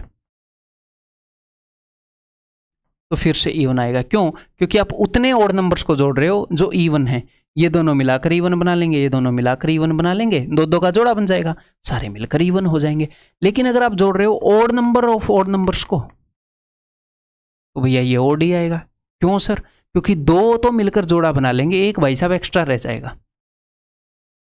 ठीक है, एक मछली सारे तालाब को गंदा कर सकती है, इसने कर दिया है, सबको ये ओड बना देगा, सब कुछ इवन है, एक लौता ओड है, एवरीथिंग विल बी ओड। ठीक है, देन नेक्स्ट, एक बार CDS के अंदर क्वेश्चन आया है स्क्वायर मिरर्स का, उन्होंने ये वाला क्वेश्चन पूछा था, ये तो ये मैंने 5 स्क्वायर मिरर्स आपके सामने लिख दिए। जब भी आपके सामने इस टाइप का क्वेश्चन आए कि 14 का स्क्वायर प्लस 87 का स्क्वायर, 2 नंबर्स का स्क्वायर आपसे पूछा और ऑप्शन में इस तरह का नंबर हो, तो आप समझ सकते हैं, आपको कैलकुलेट करने की जरूरत नहीं, आप डायरेक्टली वो वाला भी चेक कर सकते हैं। स्क्वायर मिरर इसको क्यों बोलते हैं, क्योंकि 1/4 का मिरर, इसका जस्ट उल्टा कर दो 41, 87 का उल्टा 78, डिजिट्स को ऐसे, इसको मिरर में देखोगे तो पहले 7 दिखेगा, दूर 8 दिखेगा, ऐसे स्क्वायर मिरर। तो ये 5 स्पेशल अरेंजमेंट्स हैं। क्या सर मैं इनको रटूं? देखो, मैंने पर्सनली नहीं रट रखी, आपको भी रटने की जरूरत नहीं है, सिर्फ इतना ध्यान रखो कि ऐसा कुछ होता है और एक बार CDS में आया था, बस आपके दिमाग में रहेगा। फिर 26 का मिरर क्या होगा, 62, 97 का क्या होगा, 79। टेंशन नहीं लेनी, ठीक है। जितनी टेंशन लेने की है उतनी मैं आपको बताऊंगा, खुलकर बताऊंगा कि इतनी टेंशन लो, जो नहीं लेनी उसकी नहीं लेनी, ठीक है। प्राइमोरियल प्राइम नंबर, इसकी भी बिल्कुल भी टेंशन नहीं लेनी, इसको आप भूल भी सकते हो, बट मैं क्यों बता रहा हूँ, एक बार क्वेश्चन आया था, वो छोटी सी बात आपके दिमाग में अटकी रह जाएगी, मुझे पता है। क्या प्राइमोरियल प्राइम नंबर क्या होता है? Prime number obtained by adding 1 to multiplication of first consecutive prime numbers. ठीक है, नहीं समझ में आया तो भी दिक्कत नहीं लेनी, पहले ये कराया है फिर भी समझ में नहीं आया तो भी दिक्कत नहीं लेनी। अब मैं आपको बताता हूँ, मान लो आप पहले 2 प्राइम नंबर्स को लेते हो, उनका प्रोडक्ट करते हो और उसमें 1 जोड़ देते हो, तो क्या आया, 7। अब पहले 3 प्राइम नंबर्स को लेते हो, उनका प्रोडक्ट करते हो और 1 जोड़ देते हो, क्या आया, 31। आप पहले 4 प्राइम नंबर्स को लेते हो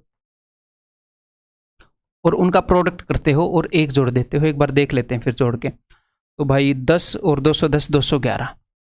211 पता नहीं प्राइम है कि नहीं, देख लेंगे, ठीक है। तो एक बार ये क्वेश्चन आया था कि पहले n consecutive prime number, consecutive नहीं सॉरी, पहले n प्राइम नंबर्स को जोड़ा और उसके अंदर मल्टीप्लाई किया और उसके अंदर 1 जोड़ दिया, तो जो नंबर आया है वो प्राइम आएगा। तो ये यहाँ पर भी प्राइम है, यहाँ पर भी प्राइम है, इसको भी देख लेंगे हम प्राइम है कि नहीं है, तो जब बंदा पहले 3-4 चेक करता है तो उसको सारे प्राइम मिलते हैं, तो स्टूडेंट को लगता है कि ऐसा प्राइम ही होएगा। तो जस्ट पॉइंट ये है कि हमेशा प्राइम नंबर नहीं आता, इसमें प्राइम भी आ जाता है, कंपोजिट भी आ जाता है, कोई कंपलसरी नहीं है कि आप प्राइम नंबर्स पहले कुछ प्राइम नंबर्स को मल्टीप्लाई करके 1 जोड़ोगे। तो CDS में ये पूछा गया था एक बार। अब ये बात तो दिमाग में अटके रह जाएगी ना कि ज़रूरी नहीं है कि भैया प्राइम हो या कंपोजिट हो, कुछ भी हो सकता है, तो फॉल्स हो जाएगी वो स्टेटमेंट, ठीक है। अब ये प्राइम है कि नहीं कैसे देखते हैं वो भी आपको पता लग जाएगा। ये देखो कि अगर मैं इसका अंडर रूट करता हूँ तो क्या आएगा, तो आएगा भाई 211, 18, 17, 16, 15 का 225 है, तो 14 पॉइंट समथिंग आएगा, 14 पॉइंट समथिंग है ना। इसका स्क्वायर रूट करोगे तो 14 तक जितने भी प्राइम नंबर है उनसे देख लो ये डिवाइड होता है कि नहीं, 14 तक बस। 2 से डिवाइड नहीं होता, 3 से डिवाइड नहीं होता, 5 से डिवाइड नहीं होता, 7 से डिवाइड नहीं होता, 2, 3, 5, 7 से तो क्यों ही हो जाएगा, क्योंकि इनके मल्टीपल के अंदर 1 जोड़ रखा, तो इसकी हिम्मत ही नहीं है भैया। 5 के मल्टीपल में 1 जोड़ रखा है, फिर 5 से कैसे डिवाइड होएगा, 5 के मल्टीपल से एटलीस्ट 5 आगे तो हो, तो 2, 3, 5, 7 से तो चेक करने की जरूरत भी नहीं है, तो 7 के बाद ही मैं चेक करने पे लगूंगा, तो 7 के बाद 11 से तो होता नहीं, 13 से भी नहीं होता, और बस, तो इसका मतलब ये भी प्राइम नंबर है। तो कई बार स्टूडेंट के मन में ये बहम हो जाता है इनको चेक करके कि अच्छा सारे प्राइम नंबर आ रहे हैं तो यानी कि प्राइम ही आएंगे, वो बहम दूर करना जरूरी था। नेक्स्ट, टाइम कितना हुआ है अभी तक वीडियो के अंदर, ये भी देखना है, रेस्ट लेके आराम से बनाएंगे ना अगला, ताकि पूरी एनर्जी के साथ रिकॉर्ड करते रह सकें। नेक्स्ट अपना कंसेप्ट है जी टाइप्स ऑफ डेसिमल नंबर्स। अपने पास क्वेश्चन आते हैं कि हम डेसिमल नंबर्स को P/Q की फॉर्म में बदलें, तो जैसे मान लो इस टाइप का डेसिमल है .AB, तो इसके ऊपर क्वेश्चन नहीं आएगा। क्यों नहीं आएगा? क्योंकि ये बहुत ही ईजी हो गया, तो इसके ऊपर नहीं आएगा। और इस 5वें के ऊपर भी क्वेश्चन नहीं आएगा। क्यों? क्योंकि ये जो डेसिमल है ये ऐसा है कि ये ना तो ख़त्म हो रहा है ना ही रिपीट हो रहा है, तो ये तो इरेशनल नंबर हो गया, और इरेशनल नंबर को आप P/Q की फॉर्म में लिख नहीं सकते, तो नहीं लिख सकते तो वो पूछ भी नहीं सकता। तो आपके एग्जाम में जो क्वेश्चन आता है वो इन्हीं 3 तरह का क्वेश्चन होता है। इस टाइप का क्वेश्चन भी आज तक एक बार भी नहीं आया है, बट ये रिलेवेंट सा ही है तो ये भी मैं बता दूंगा इसका क्या मतलब है। या तो ये होएगा कि पॉइंट के बाद जितने भी डिजिट हैं सारे रिपीट हो रहे हैं, तो सिंपल सी बात है, क्या करना है इस पहले के लिए, पॉइंट के बाद जितने भी डिजिट रिपीट हो रहे हैं उतने ही 9 लगा दो। पॉइंट के बाद सारे रिपीट हो रहे हैं ना, तो ABC 3 रिपीट हो रहे हैं तो 3 9 लगा दो, सिंपल। ऐसे हो .32 के ऊपर बार, बार का मतलब है कि जो रिपीट हो रहे हैं, .32 इसका मतलब ये है, तो सिंपल है 32 डिवाइडेड बाई 99। नेक्स्ट है कि भैया पॉइंट के बाद सारे रिपीट नहीं हो रहे हैं, तो कोई दिक्कत नहीं है। आपने क्या करना है, पॉइंट के बाद जितने भी रिपीट हो रहे हैं उतने तो 9 होंगे, ये मैंने ऊपर बताया, जितने रिपीट हो रहे हैं उतने 9। पॉइंट के बाद जितने रिपीट नहीं हो रहे उतनी 0, ठीक है। और जो भी पॉइंट के बाद रिपीट नहीं हो रहा उसको घटा दो, जो भी रिपीट नहीं हो रहा उसको घटा दो, क्लियर। ये है ABCD, जो रिपीट नहीं हो रहा AB उसको घटा दो, डिवाइडेड बाई 2 रिपीट हो रहे हैं तो 2 बार 9, 2 रिपीट नहीं हो रहे तो 2 0। नेक्स्ट जो क्वेश्चन है वो इस तरीके का बन सकता है कि वो पॉइंट से पहले भी कुछ दे दे तो कोई दिक्कत नहीं है, एग्जैक्टली सेम रूल फॉलो होएगा। ABCD जो रिपीट नहीं हो रहे घटा दो, यानी कि AB पॉइंट के बाद जितने रिपीट हो रहे हैं उतने 9, और पॉइंट के बाद जितने रिपीट नहीं हो रहे उतनी 0। ये 0 और 9 हमेशा उसके लिए लगेंगे जो पॉइंट के बाद की स्थिति है। कई बच्चे यहां पर बोलेंगे A भी रिपीट नहीं हो रहा तो मैं यहां पर 0 लगा दूं, नहीं। जब आपके पास ऐसा नंबर हो 5.32, तो क्या आप इस 5 के लिए भी 0 लगा देते हो क्या? इस 5 के लिए भी नहीं लगाते ना। तो 0 और 9 जो आता है वो हमेशा पॉइंट के बाद वाली चीजों के लिए आता है। क्लियर है? क्या हो गया भाई? ठीक है, क्लियर है, ये बात समझ में आ गई। और ये जो मामला है ये कुछ इस तरीके का मामला है कि अगर पॉइंट से पहले किसी नंबर के ऊपर बार है तो इसका मतलब ये है भाई साहब कि मान लो ये है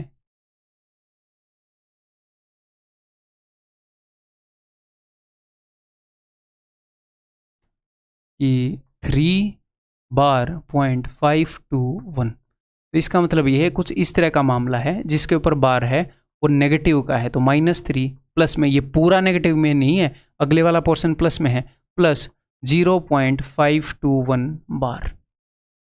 तो आपको करना क्या पड़ेगा, आपको इसको सोल्व करना पड़ेगा और उसमें से 3 घटाना पड़ेगा। इसको आप सोल्व कर सकते हो ऊपर दिए गए मेथड से।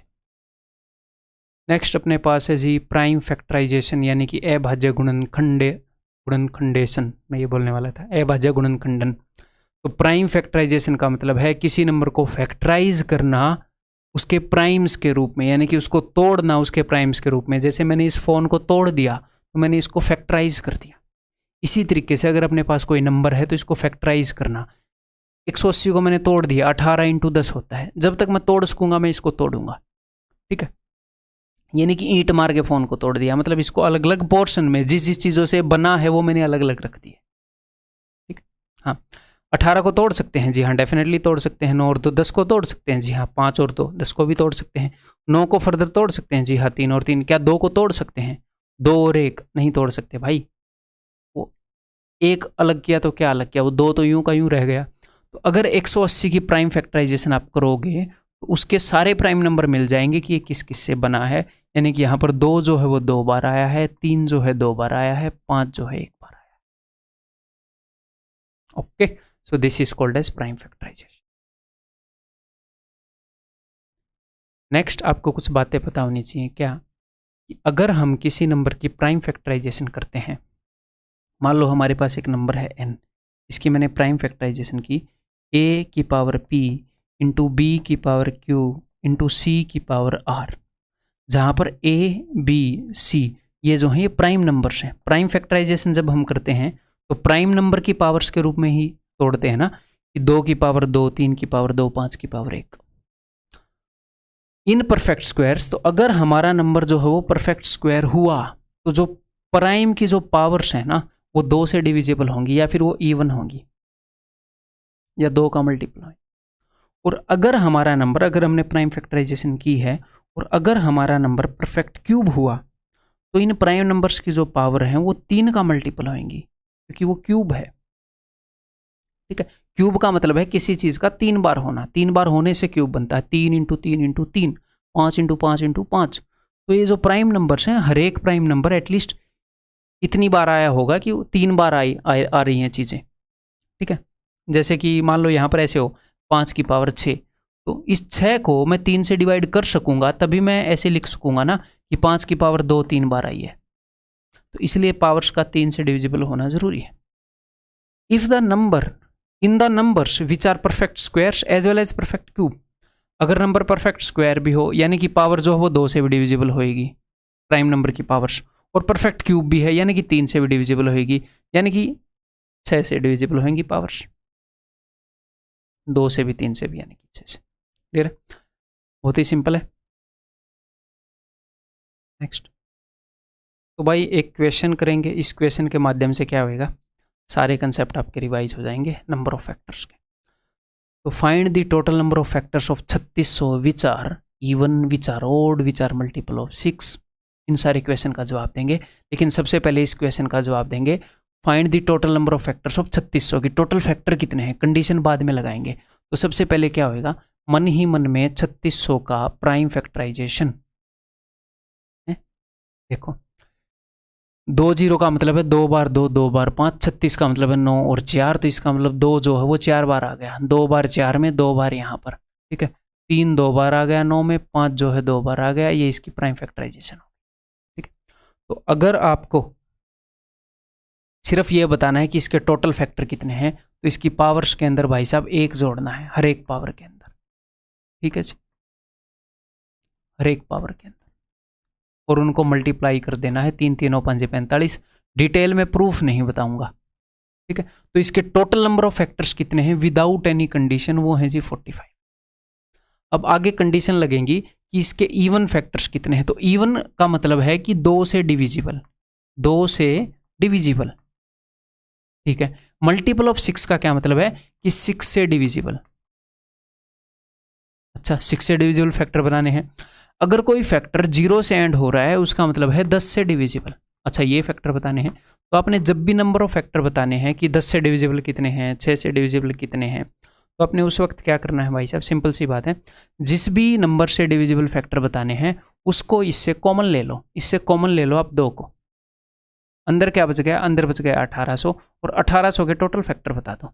तो 1800 की प्राइम फैक्टराइजेशन क्या है, इसकी प्राइम फैक्टराइजेशन है, एक 2 ही निकाला है तो यहाँ से मैं 2 निकाल रहा हूँ, 2 की पावर 3 इंटू 3 की पावर 2 इंटू 5 की पावर 2। तो इनकी पावर्स में अगर एक एक ऐड करेंगे तो क्या आ जाएगा, 4 इंटू 3 इंटू 3, 3 3 9 चौके 36। तो 36 ऐसे नंबर हैं जो इवन है और 3600 के फैक्टर हैं। ठीक, अब सर ओड नंबर, चलो पहले तो यही निकाल लेते हैं बिकॉज सेम प्रॉपर्टी है। 6 से मल्टीपल तो कोई दिक्कत नहीं है भाई, इसमें से 6 निकालो, सीधा मन ही मन में निकालोगे, 6 निकालो, 6 6 36, 600 बच गया, तो 600 की प्राइम फैक्टराइजेशन करेंगे ना। ठीक है, तो ये हो जाएगी 2 की पावर 3 इंटू 3 इंटू 5 की पावर 2। तो इनकी पावर्स के अंदर एक एक ऐड करेंगे, 4 दूनी 8 3 24। तो 24 ऐसे नंबर होंगे जो 6 से डिविजिबल हैं और 3600 के फैक्टर हैं। अगर ऐसे नंबर जो 10 से डिविजिबल हों और इसके फैक्टर हों तो इसमें से 10 को छीन लो, 10 को छीन लोगे तो 360 बच जाएगा, 360 बच जाएगा तो देखो 2 की पावर क्या हो जाएगी, 3 इंटू 3 की पावर 2 इंटू 5।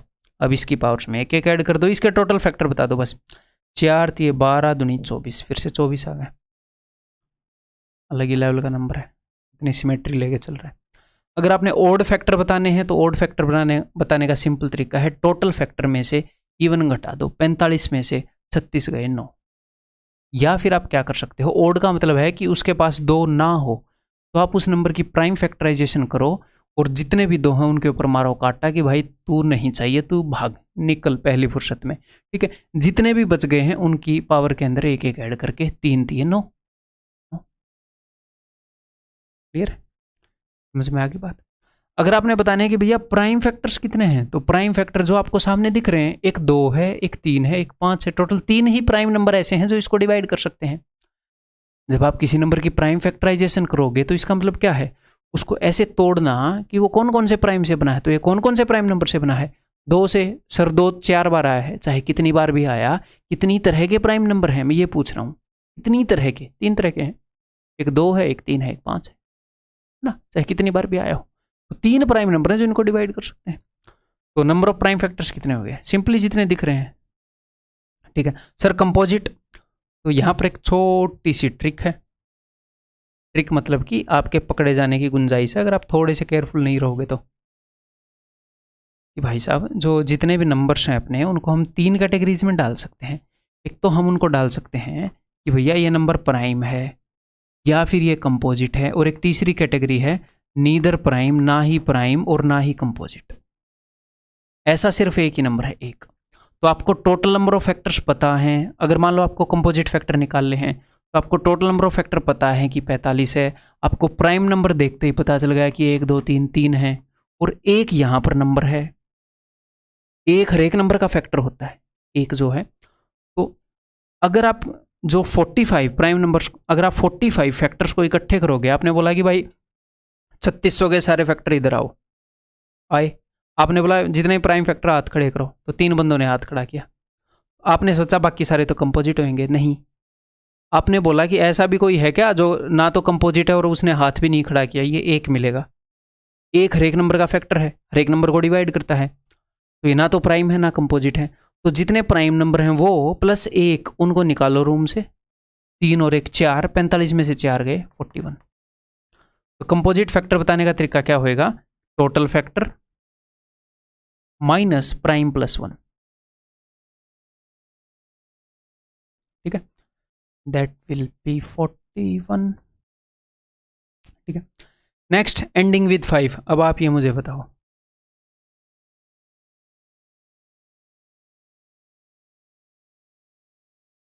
एंडिंग विद 5 का क्या मतलब है। 5 से अगर कोई नंबर एंड हो रहा है तो उसकी खासियत क्या है, उसकी खासियत है कि भाई वो 5 का मल्टीपल है। क्लियर है, अगर 5 से एंड हो रहा है तो, अगर 5 से एंड हो रहा है तो इसका मतलब वो 5 का मल्टीपल है। लेकिन क्या 5 के सारे मल्टीपल 5 से एंड हो रहे हैं, नहीं। अगर मैं 5 को 12 से मल्टीप्लाई करूंगा तो 60 आएगा। अगर मैं 5 को 11 से मल्टीप्लाई करूंगा तो 55 आएगा। 5 को अगर मैं 7 से मल्टीप्लाई करूंगा तो 35 आएगा। यानी कि वो 5 का ऐसा मल्टीपल है जो कि ओड मल्टीपल है 5 का। 5 को ओड नंबर से मल्टीप्लाई किया गया है, यानी कि 5 को इवन नंबर से मल्टीप्लाई नहीं किया। यानी कि हमें ऐसा नंबर चाहिए, मान लो जो 5 से एंड हो रहा है, कि वो 5 का मल्टीपल है और 2 का मल्टीपल नहीं है। वो ऐसा नंबर है जिसके अंदर 5 तो है बट 2 नहीं है, क्योंकि 5 के साथ 2 मिलते ही 0 बन जाएगी एंड में। ठीक है, तो हमने यहाँ पर 2 कंडीशन लगानी है कि भैया 5 भी नहीं, 5 तो चाहिए पर 2 नहीं चाहिए। तो अगर आपको 5 चाहिए तो यहाँ पर अपने पास चॉइस क्या क्या है कि 2 को मैं 0 बार लूँ, 2 को मैं 1 बार लूँ। पूरे कंसेप्ट को पूरा डिटेल में नहीं बताऊंगा भाई, ऐसे तो कंसेप्ट लेक्चर बन जाएगा। ठीक है, जितनी डिटेल में बताना चाहिए उतनी डिटेल में बता रहा हूँ। 3 के ऊपर तो कोई कंडीशन है नहीं, 5 और 2 के ऊपर कंडीशन है, तो 3 की पावर में सीधा सीधा 1 ऐड करो, 3। 2 के ऊपर कंडीशन है कि 2 नहीं होना चाहिए नंबर के अंदर, तो 2 को मैं कितनी बार लूँ, क्या 1 बार ले लूँ, नहीं नहीं नहीं नहीं, 2 को लेना ही नहीं है। 1 बार 2 बार 3 बार कितनी बार भी नहीं लेना है, 2 को लेना है 0 बार। यानी कि एक चॉइस है कि 2 को 0 बार लेना है। और 5 को लेने के कितनी चॉइसेस हैं, 5 को 0 बार ले लें, 5 को 1 बार ले लें, 5 को 2 बार ले लें। हमारे ऊपर कंडीशन है कि 5 को लेना जरूर है, तो इस चॉइस को एक्सरसाइज नहीं कर पाएंगे कि 5 को 0 बार ले ले। तो 2 ही तरीके हैं 5 को लेने के, इस केस में 6। तो 6 ऐसे नंबर हैं जो 3600 के फैक्टर हैं जो ending with 5। Next we have perfect square. 3600 के वो फैक्टर जो परफेक्ट स्क्वायर हैं। डिटेल में नहीं बताऊंगा, डायरेक्ट बता रहा हूँ बिकॉज आप रिवाइज कर रहे हो RP के थ्रू। इसकी पावर को 2 से डिवाइड करो बिकॉज हम परफेक्ट स्क्वायर निकाल रहे हैं, और जो क्वोशेंट है वो लिख लो, रिमाइंडर को फेंक दो। 2 से मैंने डिवाइड किया तो आया 2, इसकी पावर को 2 से डिवाइड करो तो आया 1, इसकी पावर को 2 से डिवाइड किया तो आया 1। फिर यहाँ पर तो रिमाइंडर नहीं बचा, अगर कभी कभी रिमाइंडर बच जाए तो रिमाइंडर बच जाए उसको फेंक दो, सिर्फ क्वोशेंट लो। तो यहाँ पर आ जाएगा, ये आ गया। अब इनके अंदर एक एक जोड़ दो, अब इनके अंदर एक एक जोड़ दो, 3 एक एक जोड़ रहा हूँ मैं। 12 ऐसे नंबर हैं जो परफेक्ट स्क्वायर हैं और 3600 के फैक्टर हैं। अगर परफेक्ट क्यूब तो इनकी पावर्स को 3 से डिवाइड करो और सिर्फ क्वोशेंट्स को लो। 3 से डिवाइड किया तो 1 पर ही जाएगा, 3 एकम 3। 3 से डिवाइड किया तो होएगा क्या? नहीं होएगा सर डिवाइड। तो सर ये तो 0 पर जा रहा है, तो चाहे 0 लिख लो है, उसके अंदर ऐड करोगे तो 1 लिखोगे एंड में, या फिर मत लिखो, जो डिवाइड नहीं हो रहा उसको माफ कर दो बेचारे को, उसको क्यों तंग कर रहे हो। 3 से 2 और 2 तो डिवाइड हो ही नहीं रहे, उनको छोड़ दो। सिर्फ 1 पकड़ा, अब इसके अंदर 1 तो ऐड करोगे ही 2, तो 2 आ जाएंगे। ठीक है, तो क्या आ जाएंगे?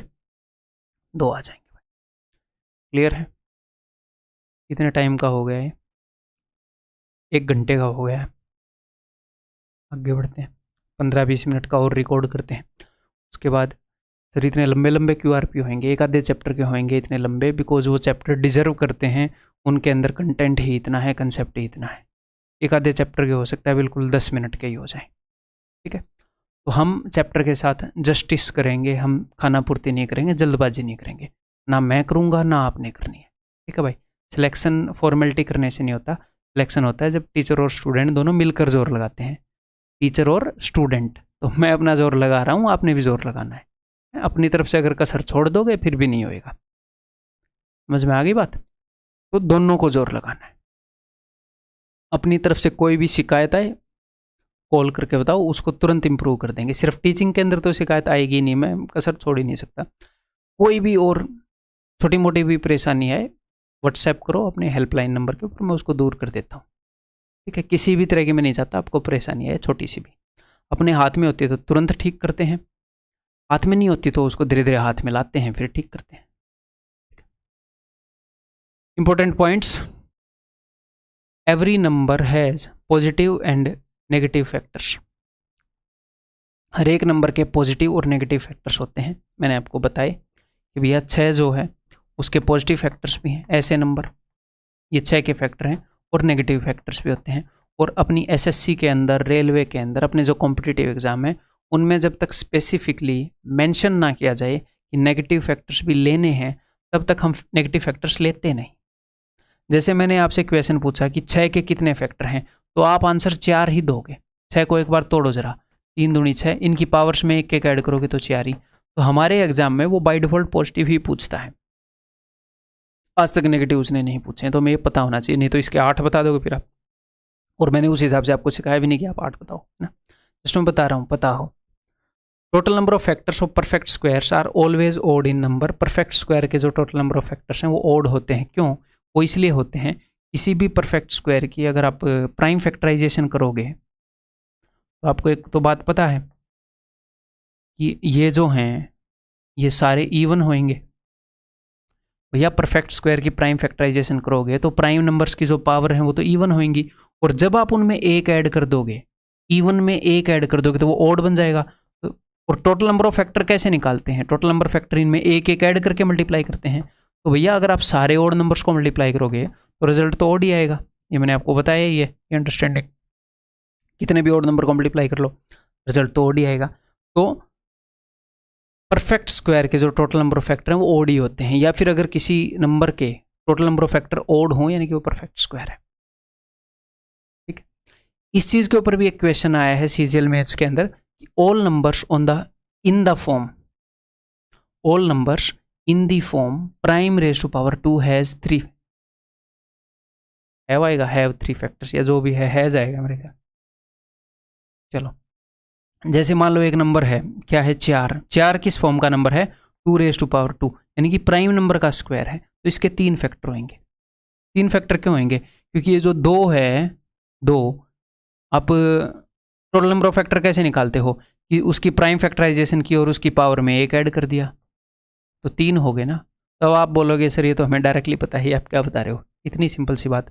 वो कई बार क्या करता है, वो ये आपको, कई बार क्या, एक बार इसके ऊपर क्वेश्चन आया है, उसने आपको ये बताया कि किसी नंबर के 3 फैक्टर हैं, उसने ये नहीं बताया। तो अगर मैं बोलूँ किसी नंबर के 3 फैक्टर हैं, तो इसका मतलब क्या है कि वो समथिंग रेज टू पावर 2 इस फॉर्म का नंबर है, प्राइम फैक्टराइजेशन उसकी ये है, और प्राइम फैक्टराइजेशन के अंदर प्राइम की ही पावर होती है। तो यानी कि अगर किसी नंबर के 3 फैक्टर हैं तो वो प्राइम की पावर 2 इस फॉर्म का नंबर है। जैसे कि 5 की पावर 2 25 इस फॉर्म का नंबर हो सकता है वो है। 7 की पावर 2 वो 49 भी हो सकता है, 49 के भी 3 फैक्टर है। रिवर्स डिटेक्ट करना मुश्किल है ना। नेक्स्ट कंसेप्ट होता है कि भैया the sum of all the factors of, sum of factor निकालना, ये भी निकालते हैं। तो सबसे पहले हम क्या करेंगे, सबसे पहले हम 3600 की कमर तोड़ेंगे। ये बन जाएगा 2 की पावर 4 इंटू 3 की पावर 2 इंटू 5 की पावर 2। तो सबसे पहले मैं आपको बताऊंगा इसके sum of factors without any condition. इसके अंदर कंडीशन लगी हैं जो इवन है जो ओड है, मैं विदाउट एनी कंडीशन बताऊंगा।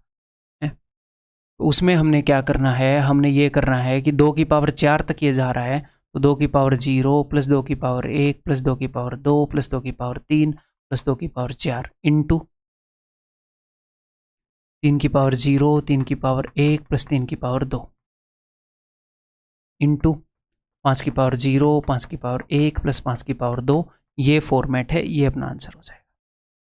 ठीक है, तो ये क्या होएगा भाई, ये हो जाएगा 31 है ना, 2 की पावर 5 माइनस 1 देन इंटू ये हो जाएगा जी 9 और 1 10 और 3 13, ये हो जाएगा, ये भी 31 हो जाएगा है ना 31। ये जो भी आंसर आएगा वो आप लिख सकते हो। क्लियर। देन अगर हमें बताने हैं उन सारे फैक्टर्स का सम जो इवन है, तो जो सारे फैक्टर्स इवन हैं उनके ऊपर क्या कंडीशन है, उनके ऊपर ये कंडीशन है कि भैया 2 जो है वो होना ही होना चाहिए।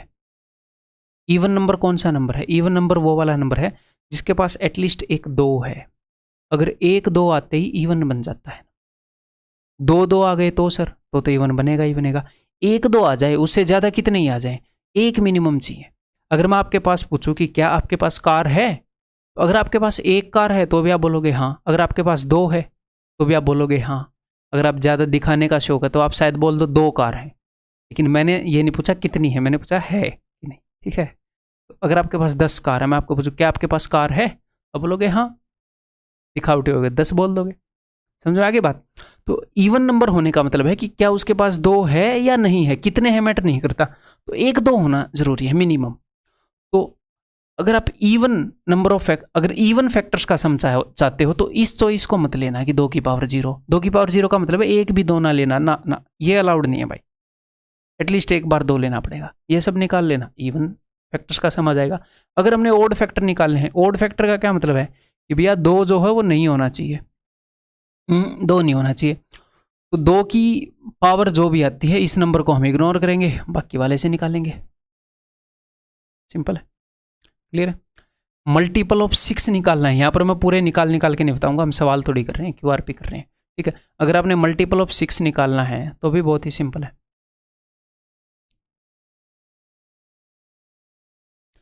तो 2 तरीके से हम निकाल सकते हैं। हम कैसे निकाल सकते हैं, मैं आपको फॉर्मेट बता देता हूँ। आप करोगे 6 इंटू, आप बता दोगे sum of factors of n/6। Number of factors में मैंने आपको बताया था कि अगर 6 के मल्टीपल निकालने तो 6 से डिवाइड करो, जो भी नंबर आया उसके टोटल फैक्टर बता दो। लेकिन सम ऑफ फैक्टर में अगर 6 के मल्टीपल फैक्टर बताने हैं तो इसको 6 से डिवाइड करो, फिर 600 आएगा, 600 का सम ऑफ फैक्टर निकालो और उसको एंड में 6 गुना भी करो। सम ऑफ फैक्टर में ऐसे करना है। या फिर आप क्या करोगे, 6 का मतलब है कि नंबर के पास एक 2 है और एक 3 है। आप बोलोगे जी हाँ, अगर नंबर के पास 6 है तो यानी कि उसके पास 2 भी है और 3 भी है। तो हम ये करेंगे 2 की पावर 0 उस वाली चॉइस को हम ले नहीं सकते, क्यों, क्योंकि एटलीस्ट 1 2 तो लेना है। और 3 की पावर 0 भी नहीं ले सकते, एटलीस्ट 1 3 तो लेना है। इस तरीके से हम इस क्वेश्चन को सोल्व करेंगे।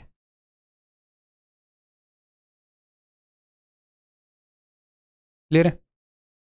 इसी तरीके से हम 10 वाले को कर सकते हैं कि भैया 10 का मल्टीपल है 10 into sum of factors of 3600 divided by 10, sum of all the prime factors. हम सीधे सीधे प्राइम फैक्टर को जोड़ देंगे, 5 और 3 8 और 2 10, ये लो।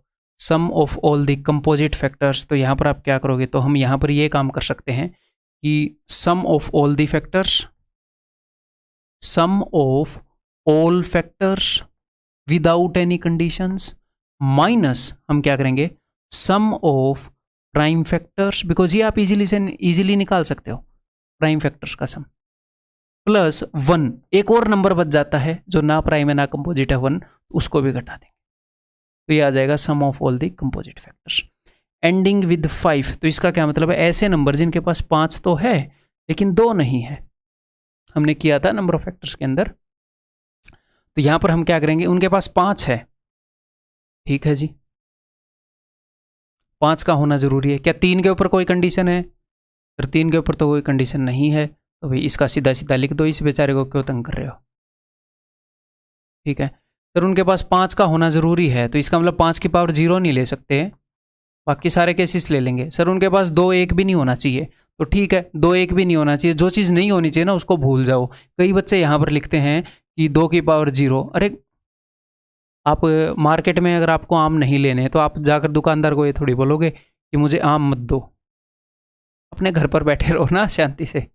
मतलब अगर कोई चीज़ नहीं लेनी तो ऐसे 2 की पावर 0 ओवर नहीं होता है, वो लिखने की जरूरत नहीं, समझ गए। नेक्स्ट, ऐसे फैक्टर्स का सम जो कि परफेक्ट स्क्वायर हैं, इस केस में हम क्या करेंगे, सर ऐसे फैक्टर्स का सम लेना है जो कि परफेक्ट स्क्वायर है, तो भैया हम यहाँ से वो वाले नंबर उठाएंगे, ऐसी ऐसी पावर उठाएंगे जो इवन है, उन्हीं से परफेक्ट स्क्वायर बनता है। जैसे कौन कौन सी चॉइस को एक्सरसाइज करेंगे, 2 की पावर 0 को भी करेंगे। अब आप बोलोगे सर 2 की पावर 0 को क्यों कर रहे हो, क्योंकि 2 की पावर 0 बनाती है 1, 1 भी एक परफेक्ट स्क्वायर है। अगर आपने परफेक्ट स्क्वायर बनाना है तो आप क्या करोगे, आप प्राइम नंबर की पावर्स को इस तरीके से लोगे ताकि वो इवन हो, और इवन का मतलब है वो 0 भी हो सकता है। यहाँ पर 7 को मैंने 0 बार लिया है, हालांकि वो लिखना अच्छा नहीं लगता, नहीं तो 11 बोलेगा मुझे भी लिखो, मुझे भी 0 बार लिया है, 13 भी बोलेगा। तो जब नहीं लेते तो हम नहीं लिखते, अदरवाइज 0 बार लिया भी इवन ही होता है, ठीक है जी। तो 2 की पावर 0, 2 की पावर 2, 2 की पावर 4, 3 की पावर 0, 3 की पावर 2, 5 की पावर 0, 5 की पावर 2। इससे तो बहुत ज़्यादा डिटेल में कंसेप्ट लेक्चर में हम कर चुके हैं, ठीक है, इसी तरीके से ऐसे बता रहा हूँ। अगर परफेक्ट क्यूब हमने लेने हैं तो देखो 2 की पावर 0, 0 तो तब भी लोगे, और 2 की पावर 3 अवेलेबल है, जी हाँ। 2 की पावर 6 अवेलेबल है, नहीं साहब 2 की पावर 4 तक है, ओके जी। 5 की अब लिखना ज़रूरी नहीं है क्योंकि 3 की पावर 0 प्लस में और कुछ अवेलेबल है नहीं है, तो अब ये 1 ही हो जाएगा। 5 की पावर 0, सिर्फ इसको लिखना ज़रूरी नहीं है क्योंकि वो 1 ही हो जाता है, ठीक है, क्लियर है। और कुछ एक्स्ट्रा पॉइंट्स अपने फैक्टर्स के, ये मैंने प्रूफ वहाँ पर कंसेप्ट लेक्चर के अंदर कर दिए थे, यहाँ पर प्रूव नहीं करूँगा, जस्ट एक बार देख लो अपने नोट्स में लिखे हैं कि नहीं लिखे हैं, ठीक है। बिकॉज ये इतने ज़्यादा क्या मतलब कि अपने एग्ज़ाम के अंदर फ़िलहाल इनके ऊपर कोई क्वेश्चन आया नहीं है, बट रिलेवेंट है, इसलिए सिर्फ अपना इतना काम है कि आपको पता हो। एक बार मैंने प्रूव करके दिखा दिए थे कंसेप्ट लेक्चर, ठीक है। नेक्स्ट फैक्टोरियल है, तो मैं ये करूँगा, मैं एक और वीडियो बनाऊँगा, लेकिन आपको पता नहीं चलेगा कि मैंने कब एक और वीडियो बनाई। इन दोनों को जोड़कर या फिर 2 पार्ट में दे देंगे, सही है, नहीं तो कुछ बच्चों को ज़्यादा लंबी लगेगी बेचारों को, 2 पार्ट में दे देंगे, ठीक है। एक और वीडियो बनाऊँगा, सारे QRP जो हैं वो बन जाएंगे।